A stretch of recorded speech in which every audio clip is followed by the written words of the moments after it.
Dave Kohlmeier, the Problem Solver. Thanks so much for joining us today. The goal of the Problem Solver, and I have here Eric here, who's been a long time real estate broker. Real estate broker since 2010, second generation native of Las Vegas. Awesome.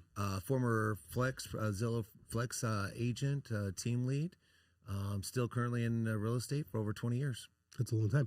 So the goal of the Problem Solver is to interview different people, talk about different problems that are taking place.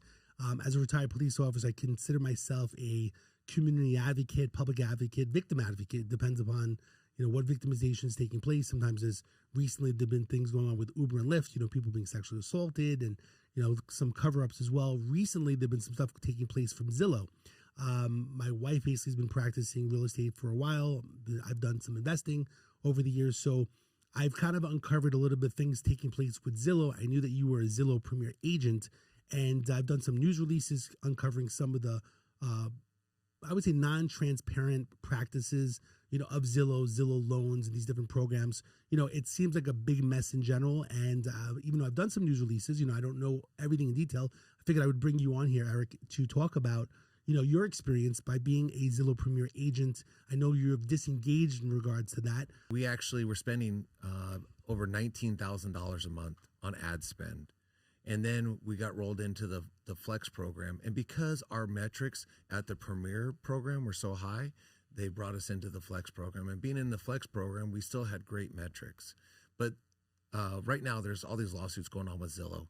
And for me, I feel like it's really exposing a lot of light to the injustice. And so I'm really excited about some of the lawsuits uncovering some of the practices that we had to endure as Flex agents. Everything was top down for us. Like, hey, this is what you're going to do. Hey, if we send a client your way, make sure that they go through Zillow Home Loans. Hey, if you got a client under contract, make sure, give them the option, or make sure kind of try to persuade them. Actually, in some of the language and reviewing some of even the handbooks and the training, it was our clients go through Zillow Home Loans. It wasn't, hey, as an option, hey, make sure we're provided as what would be normal standard professional standards. No, it was our leads, our clients go through Zillow Home Loans, and that metric was held against us. If our clients weren't using Zillow Home Loans, then our metrics went down and our lead flow went down, which meant they were taking money out of our pockets, essentially.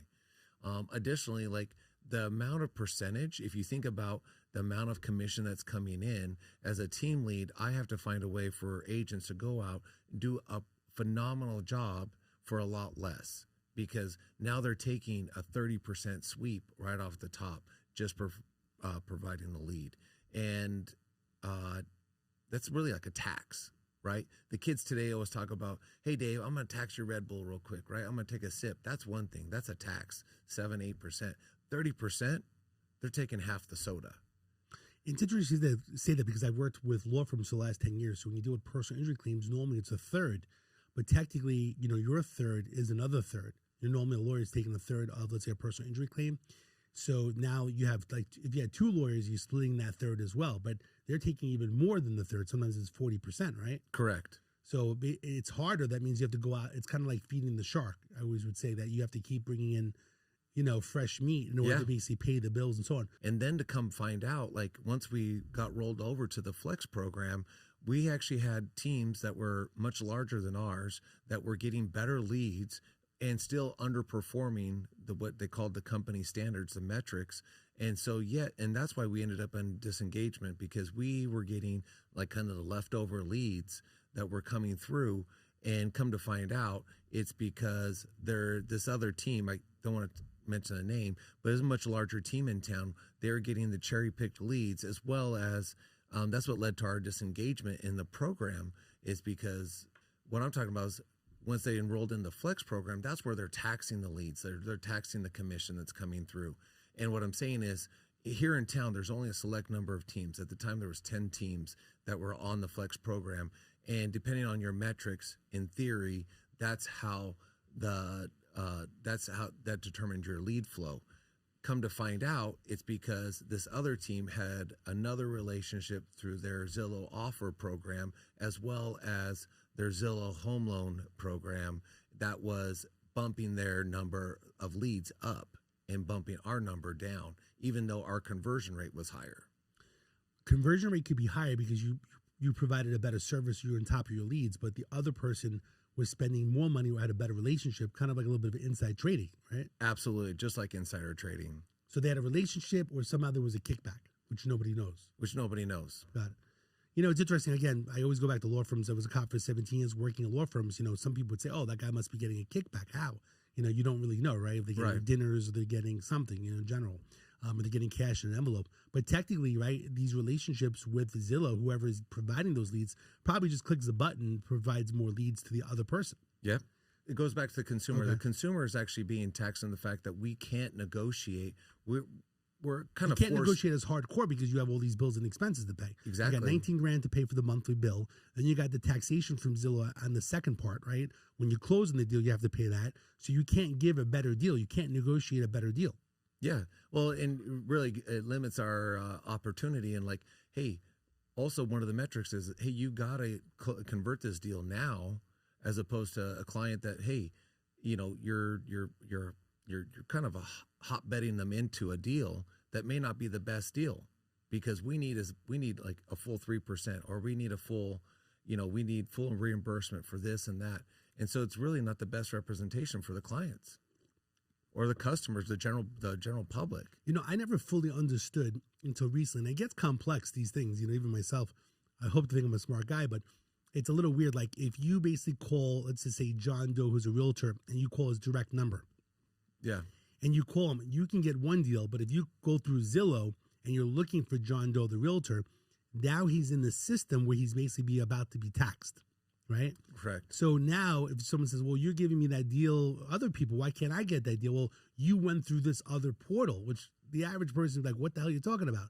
Like, oh, you went through Zillow, so I can't, the person's got to be confused. I was confused just hearing this portion of it. So if you normally give, let's say, a deal of 2% to friends and family as an agent, you can't do that anymore, because if they found you on Zillow, they click the button, they put your name in there, well, they searched you. And that's the problem. There's a lot of funnels out there to get you into the Zillow system, right? Yeah. And then you wind up getting upset. The consumer gets upset. He has to pay more money because he didn't go directly to the realtor by calling the direct number. He found you through Zillow. So now he's being taxed, which is really, it's not transparent because nobody knows there's the fees out there. Nobody knows. I mean, I would almost call it a portal tax. Would you agree? Absolutely call it portal tax. And I can see the confusion. A lot of times, like even talking to people in the industry, so there's two programs, right? Two streets. One is a flex program where Zillow's like, hey, we gave you this lead, we're expecting 30%. It's actually a sliding scale. Sometimes it even goes higher. And so It's just a lot of money. Yeah, it's just a lot of money. But it's all on the contingency that you convert the deal. Then there's a Premier Street as well. This one we're paying up front, and whether we get a return on our investment or not is indifferent.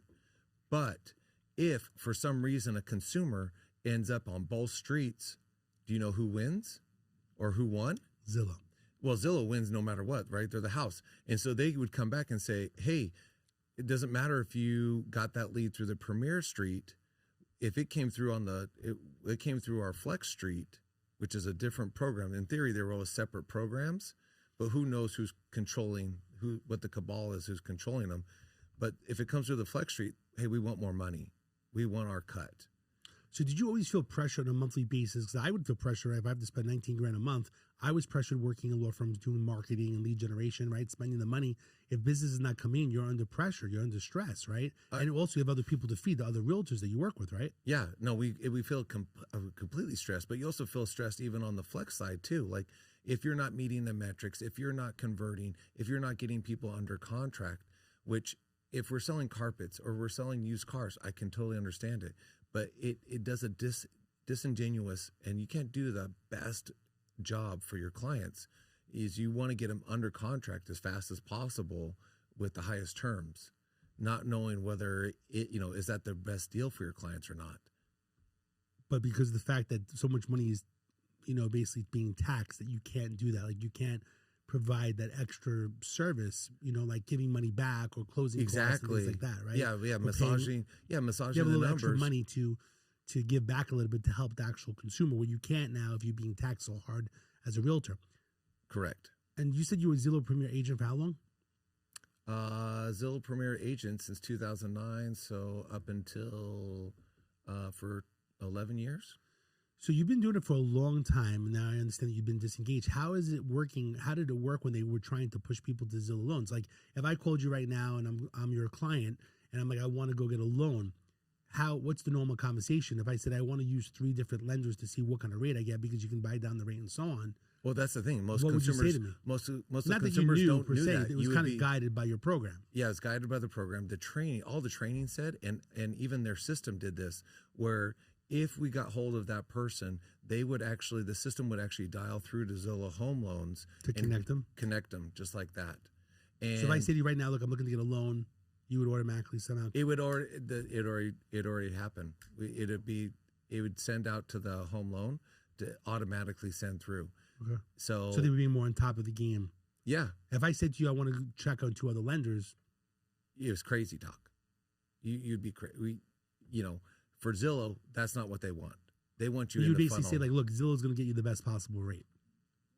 Yeah. And that has to be a normal conversation. I've talked about this with other realtors as well. It's the same thing when myself as an investor, I would look online and I would try to call the listing agent. I would call the number. I'd say, you the listing agent? And they would say, how can I help you?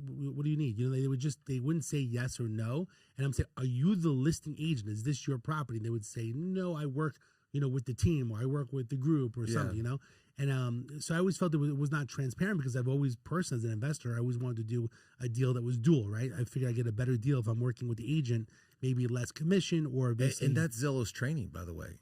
That's how they would train, and they would show mock-ups of that same philosophy.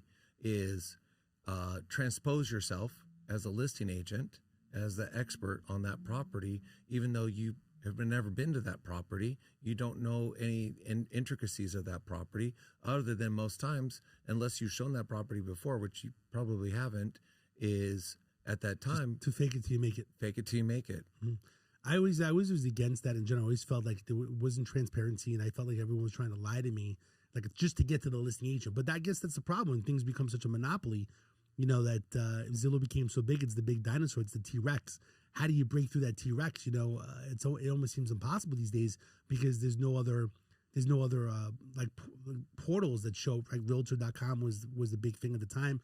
I guess so much money went into Zillow, so much money went into a PPC campaign or SEO, right? Like Zillow just became the big dog, right? It became the big dog, and I saw that transformation. And a lot of people are like, well, what do you want SEO? Do you want to be on top? And I'm like, there's no way I can outspend these portals. These portals are spending over $1 million a month, a lot of times, across many markets. There's no way I can ever outspend or outmaneuver one of these large corporations. And so they're manipulating. And there was times too when they were manipulating data. And like, even you talk about calling for the listing agent, there was a period where you couldn't find the listing agent's information on their site.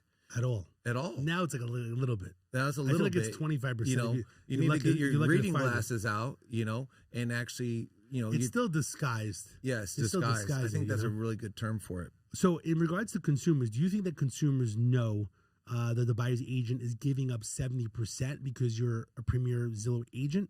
And why does it matter? Rarely. Like some people say, why does it matter? I'm losing money. Like why does the consumer really need to know or care? I'll give you a transaction. So, up until the major lawsuit with NAR, not only people understood that a lot of transactions, they thought that commissions were static, and they didn't know how negotiable it is. Most of my clients, I've done pro bono deals. Like I've had, especially if I'm representing like veterans, or I represent a lot of law enforcement, these are all people that are in the community, that have made a difference, that have sacrificed.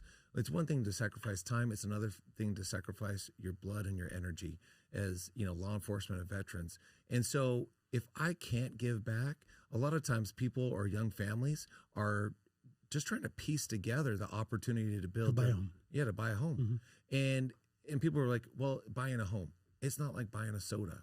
What I've seen, even in my own life, for my own families, my family members, right? Hey, the sooner you can buy a home, sooner you can start investing in yourself. That's what people don't realize. The stability, both emotionally as well as economically, that it gives you we're one of the rare countries in the world where you can actually buy a home, number one. Number two is have the opportunity to build wealth out of that home.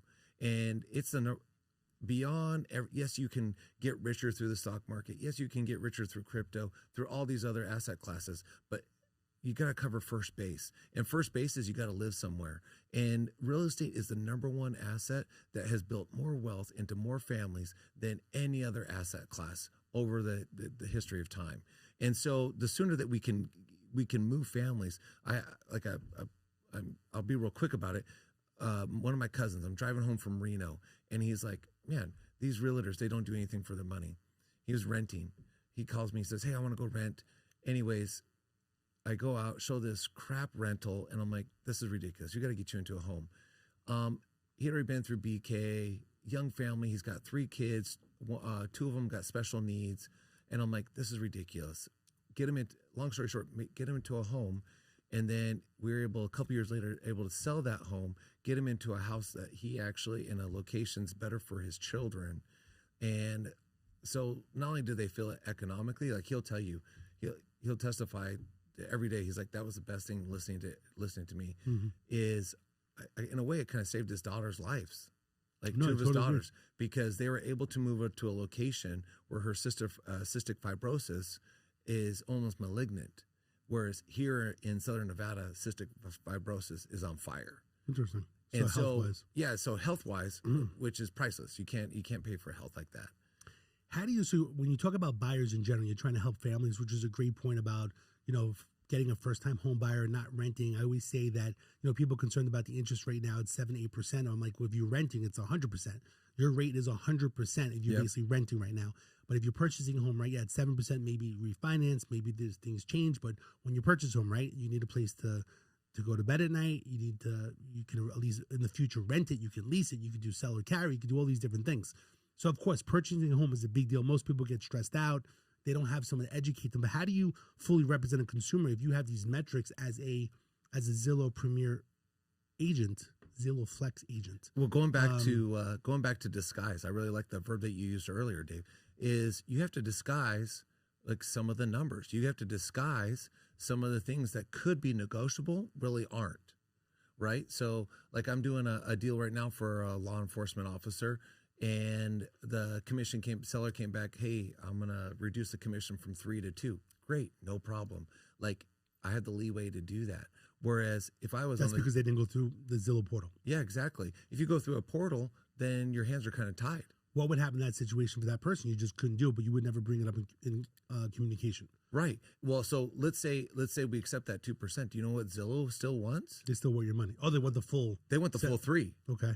They don't care. They don't care that you being a nice guy. No, okay. They don't care. They're not trying to build that. They're not trying to build the community. Nice guy Zillow. Yeah.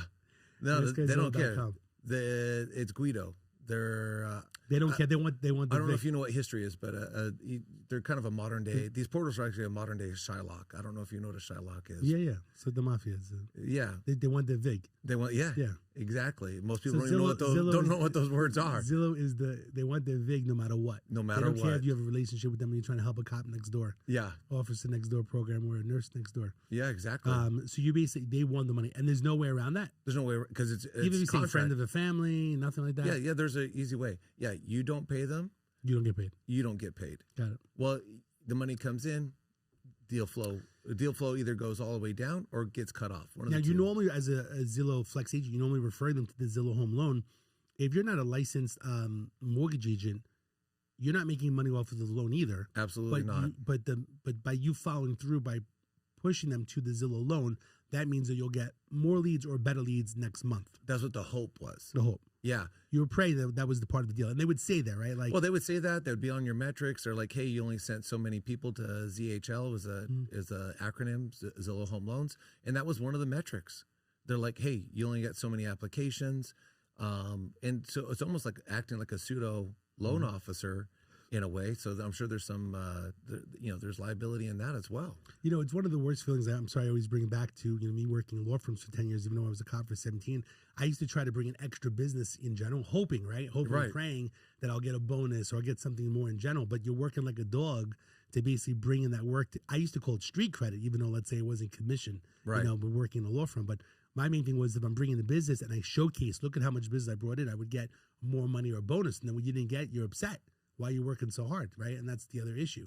But the problem is they're kind of holding the carrot a little bit over a Zillow Flex agent to basically try to get you, now next month we'll get more leads, or you'll get better leads. Yeah. Right. And then I guess the thing is, do you think that other Zillow Flex agents, is it the relationship that they had, or basically, I'm about to say, is there some type of undercover flex that of money or cash? Because Zillow is the big dog throughout the United States. Is it the main Zillow guy per state that is somehow, getting an envelope? Like we're talking about I can only go off of my own personal experience. What's your opinion? What's your thoughts? My thoughts are, is there a guy that shows up for an envelope like Sopranos and says, "Hey, I'm here from Zillow"? I think it's little kind of close to it. It's close to it because if Tony Soprano was here, he would say, when we're like where's doing double, where's my Zillow money? Yeah, when we're doing double and triple the metrics, and we're not getting the sauce, then you're upset. Then I'm upset, and they're like, they've been around, they've got they've got more numbers, but they got lower percentages. I'm like, well, is it a metric or is it not a metric? Right? Where's the standard? If the standard is here. This is if we're over exceeding the standard, but yet we're dumpster diving. Like, well, that's not a standard.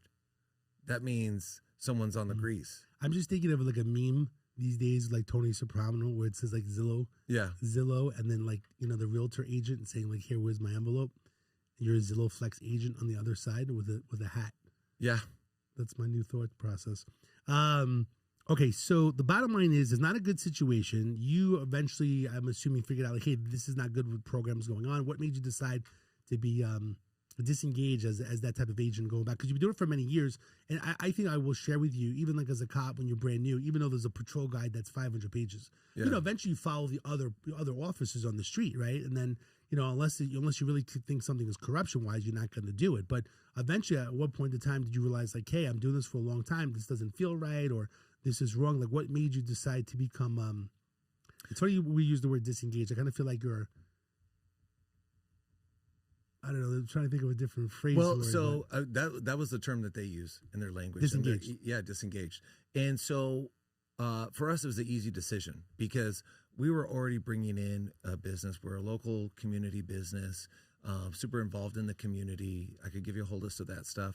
But actually, after I leave here, I have to go serve homeless families after this. Actually, God bless you. Yeah. But the point about that was we saw it firsthand where larger teams were underperforming, but yet getting more sauce. How'd you figure that out? Like, where did you look at the numbers? Is there a chart, a graph? Yeah, there's a chart. There's a graph they put out. You think it was real?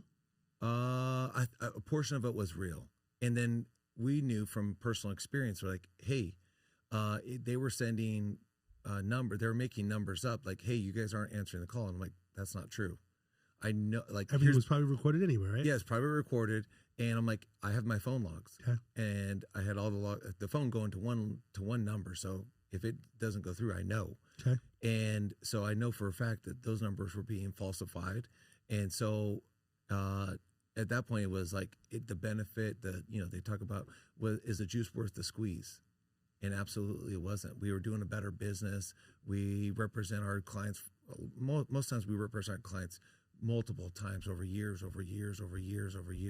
And not only do we represent one person, we represent usually everyone in the family. And so it became bad business, essentially, at the end of the day. So, it's so funny. I'm going off a tangent. I'm thinking, there are all these pranksters on social media these days. I feel like I need to send someone to all the Zillow Flex agents and make believe they're from Zillow and say, like, I'm here for my envelope, and go into the office and have them film to see what they say. I bet they would have it, and they would have the wire ready. Like some guy comes up and says, hey, I'm here from Zillow. Yeah. And goes to the agent and say, I'm Tony. I'm the new guy. I'm here. I'm here for my pickup. Yeah, you could. You send an email. As much as we joke around about it, the bottom line is that it seems crazy, but it's kind of like today's kind of mafioso type of story, but basically behind a corporate website, called Zillow. Yeah. And then again, people are not knowledgeable. It's one thing to be knowledgeable about buying and selling real estate, and then to get deeper in regards to the commission and the fees and understanding how you can help someone. The average person doesn't know that you can help them or not. It's the same thing with a personal injury claim. They don't know that there's medical reductions that they can do, the attorney can do, and what the percentages are. They don't know. But they're basically hoping that you're going to be trustworthy and reliable and a good agent to basically help. And I think that it seems like Zillow's process of this flex agent basically is pushing and pressing an agent to not be so ethical, or not transparent enough to basically to be clear. Like, hey, look, if you didn't come through this portal, I probably could have saved you a point and saved you money, but next time, just call me, which probably isn't the guideline not to say in the future. Yeah. Actually, but that's a good question. If someone comes back again, training, what happens with that? If they become a second client, you still have to give a commission? So normally, like, say Jim Bob Cooter sends me, say your wife sends me and says, hey, I'm going to get a referral, which is completely normal in the industry. Hey, here's my referral percentage, right? And then I go on to work with Jim Bob Cooter multiple times, right? Historically, I don't send another referral check to your wife after that. I pay her the one time, great, and then I establish a relationship, and he chose me to keep going as well. Not with Zillow. Not only does Zillow want another bite at the apple, but they want to keep it in their system, and they want to maintain that relationship electronically, even though in person they're never there, because they want to make sure that you're replaceable. They want to make sure, so they don't care if you are not meeting the fiduciary needs of your client. They're not concerned if you're meeting the economic needs of your client. They want to play a game where, hey, you know what? We can outlast any real estate agent. We can hold on to this client, and we can market to this client for their entire life, where most agents will not. And that's the game that they wanted to play. But if they refer someone else and, hey, talk to my sister, how would they track that? So in their CRM, they want to keep everything in a closed loop, and they wanted to control all the information. Yeah, but if I'm telling you right now, we close on the deal. Yeah. 2 weeks from now, I call you from your direct number from your business card. I say, hey, my sister Mary wants to buy a home. Yeah, that's great for us, like in a normal business. Zillow's like banging at the door. How would they know? Self-reporting. Hey, you're worried about Guido showing up. You worried about not getting enough deals? You tell me most Zillow Flex agents were really following through with that? I think a lot. At one point, because they were afraid to lose it. Yeah. But all those people most likely refer one client over maybe the next 24 months. I mean, most of the relationship with real estate is referral. If there's a knife over your head and you're worried about losing, also at a time when very few agent teams were even in the Flex program, so they were holding that knife was a very sharp knife. Really. So what's the reason now that you're okay? Like, by the way, I will share with you, I did message several agents that were out there saying, hey, would you come on the Problem Solver to discuss it?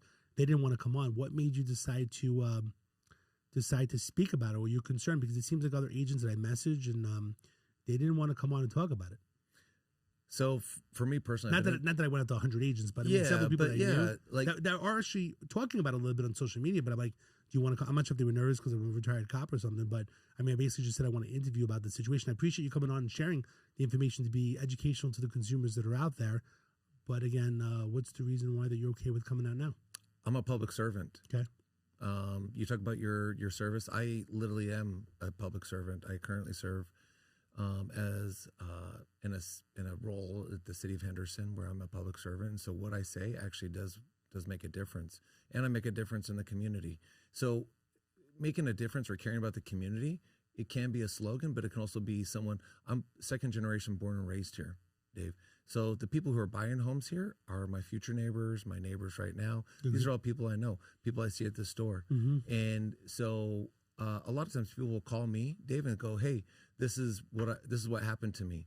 What could have, hey, I feel like I got bent over. I'm like, yeah, you did get bent over. And they're like, well, why? And I'm like, well, what happened? Well, I didn't know that I could call you. I didn't know that just because someone showed me a house and I didn't feel like they had my best interest, I thought I had to go with them, right? And people are getting duped at the end of the day, right? Why does Mark Rober create all these gadgets to attack scammers? It's the same way. We have to educate people on, hey, what are these, I don't want to say scammers, I don't want to say Zillow's a scammer, but in a way they are. They're not looking out for public's best interest. They're not looking out for your interest. They're not looking out for my interest, right? How many Zillow Flex agents are there right now? How many do you think there are out there in Clark County? In Clark County, I'd say probably 8. So do you think, I mean, I know there's some, lawsuits that are taking place, some different things, there's some chatter today about some RICO stuff. I mean, I don't know what the future is going to be. Do you think all these Zillow Flex agents, like perfect example, we take this video right now, I'm going to send it out to, if it's okay with you, I think it's 13,000 realtors locally in town, right? Right. They all see this video. Well, one, what do you think they're going to say? Does it hurt you in general for being an advocate and speaking the truth? No, and does it change the other agents that are out there? Will they be like, oh my God, you're right, this is wrong. I'm not doing good work. I should stop doing this. I mean, maybe there should be a boycott, but it's people's livelihoods, right? Paying their bills and expenses on a monthly basis for being a realtor. Do they stop becoming a Zillow Flex agent once they hear you and basically we're talking about not being transparent to the community? I mean, it's very clear it's not transparent. A lot of the problem is you have almost 20,000 agents, and a lot of them can't see the forest through the trees, right? And what that analogy means is like, hey, I'm just trying. Most agents do 2 to 3 deals a year. So they're like, hey, the offer to get 1 deal, 2 deals, if it comes through Zillow, comes through Realtor.com, right? They're going to be. I'll just deal with it. Yeah, they'll just deal with it. Who cares? But a Zillow Flex agent is different because basically it's like the second hierarchy to Zillow. Well, I'll tell you the system. I tell you what's piping down, right? I told you how even though our metrics were higher, but we weren't getting the sauce, we weren't getting the lead flow, right? I would say those teams that were larger teams that were getting the lead flow, those are the teams that need to look out because those are proven cases when they weren't acting for the consumer. And I would say in those cases, like those cases are going to be really easy to prove that they were doing it for the money and that they were stepping over a dime to, stepping over a dollar to get a nickel, right? And I mean that by the fact that like, hey, we need to keep the Zillow pipeline open, and in order to do that, we're going to do whatever it takes. And so part of that is like, so why would an agent like watch this video and go, hey, I need to have pause? Is because if you're not building your own business, if you're relying on a third party, that means you're also relying on their ethics. You're not relying on your own ethics. And that's where you really have your own freedoms and your own ability to create your own business. And so if an agent is watching this and like, well, why am I doing it? It's just bringing things to light. Like you talked about transparency. It's amazing how the story clears up, how we all have the same story once we're all trying to be transparent. Hey, when we're all trying to make backroom deals, it's amazing how things get really cloudy. Mm-hmm. Something like that was said. No. This is really easy, really transparent, and who's in the best interest, right? I talk about helping people. Like when you work with me personally, we're not just clients, we're friends. And like I said, that's what's kept me in the business for over 20 years. I'm just thinking that like an honest agent has nothing to do with being a Zillow Flex agent. Am I wrong to say that? I think it can be both, but I think the problem is Zillow can force you to compromise your own ethics and your own morals. Mm-hmm. And I think that was done over and over and over again. Mm-hmm. And that's why for us, it was a no-brainer for us to disengage because the envelope just kept getting thicker and thicker. And we're like, hey, we can't bring the people in. Like it becomes, we're not going to work for free just to pay Guido. What would you say to any of the Zillow Flex agents that are currently doing right now? I mean, do you feel that it's negative and it's kind of, I mean, I feel bad saying like it is negative. It is hurting consumers. It is costing consumers more money. What would you tell a Zillow Flex agent that's currently doing it right now? I mean, find a mirror and find a business that you can actually create.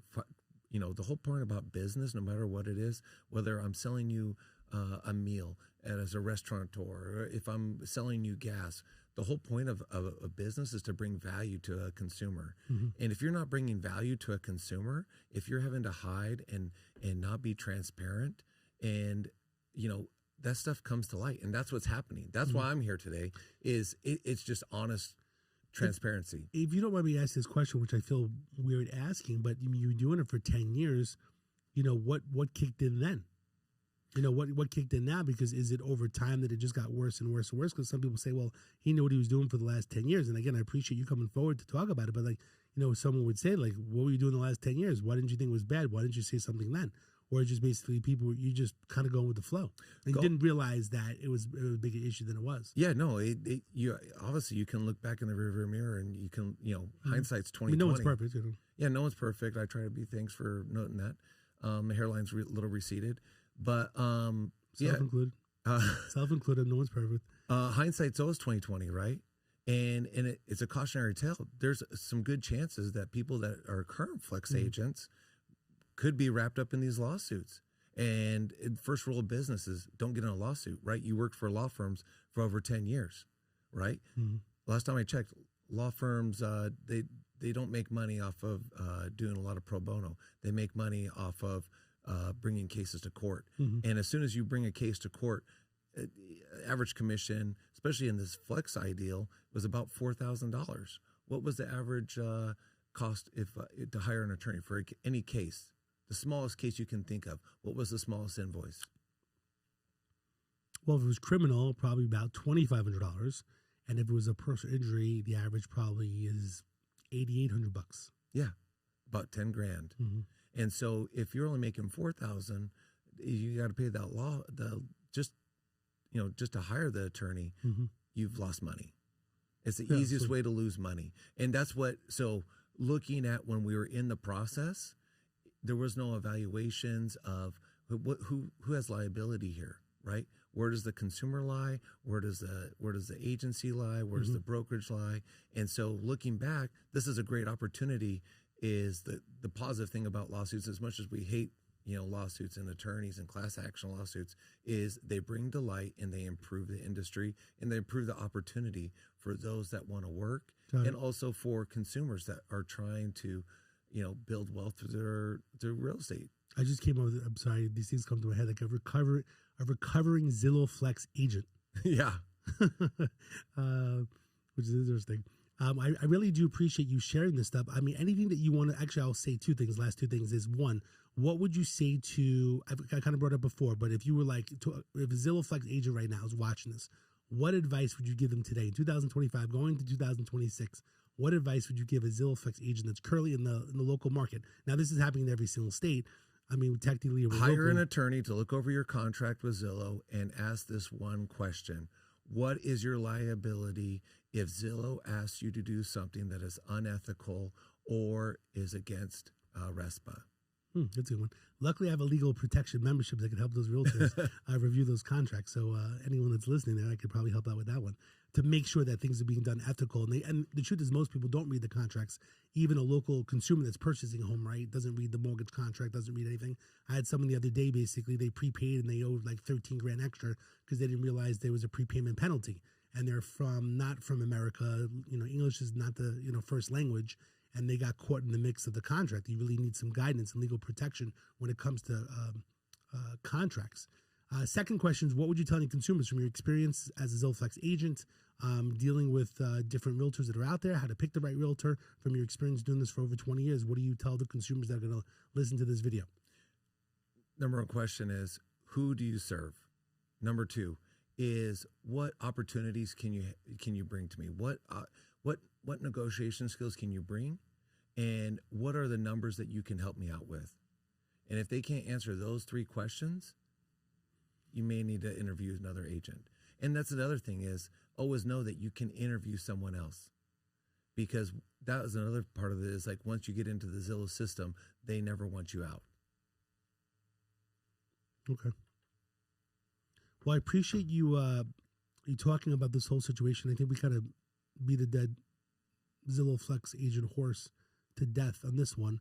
Bottom line is that anyone that's out there that's looking to buy or sell a house needs to be educated in regards to the realtor, their experience, their background, right? How many homes they've sold, how many homes that they've represented people purchasing in general, who they are.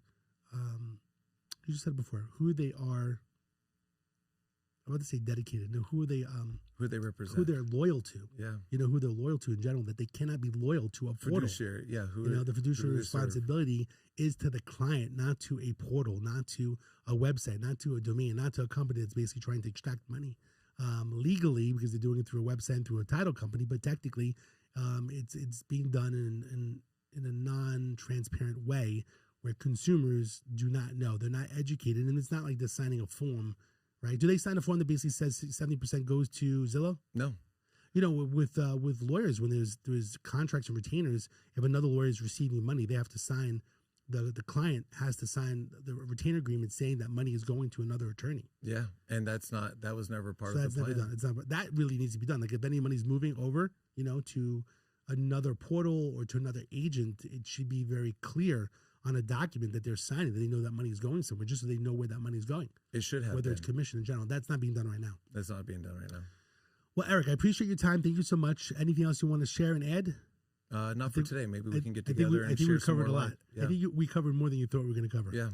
So, but anyway, I appreciate you coming on the Problem Solver. If anyone has a problem whatsoever that I can help, they can go to theproblemsolver.vegas or 702-999-1111, 702-999-1111. Eric, thanks so much for coming on. Let's see what happens and takes place. And I appreciate your honesty and coming forward and now helping the community as well. And I appreciate you serving in Henderson. And I know that you're going to be doing some food delivery, right? Basically donations and stuff like that, especially during the holiday season. So again, thank you so much. And we'll see you next time on the Problem Solver. Thanks. Thank you.